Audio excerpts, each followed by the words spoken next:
And House Speaker Nancy Pelosi says gun reform is critical and Democrats won't stop until they get the job done. NTD speaks to a gun advocate who's pushing back.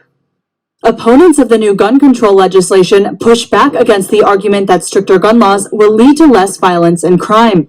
Economist and gun rights advocate Lott says, on the contrary, access to firearms can help people protect themselves and their families, especially in a climate of defunding police officers and increased crime. He says these extended background checks could increase the timeline of getting a gun, but that won't necessarily lower crime. Basically, what they want to do with this law is to make it so that the government can delay completing a background check for 20 business days. So when you include weekends in there, you're talking about almost a month of time that they could delay.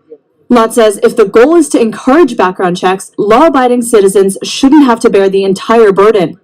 You want to encourage people to go and do the background checks. You don't want to penalize them. Why make them have to pay $125 in D.C. Or even $55 in some places?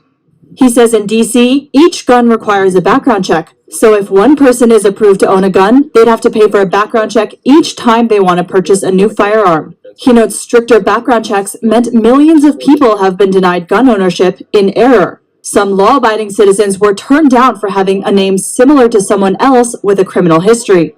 Lott says these mistakes actually hurt minority communities. It's one thing to stop a felon from buying a gun. It's another thing to stop somebody simply because they have a name similar to a felon from buying a gun. And the thing is, people tend to have names similar to others in their racial groups.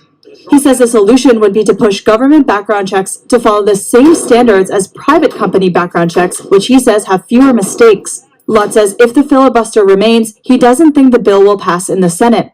Terry Wu and Christina Kim, NTD News.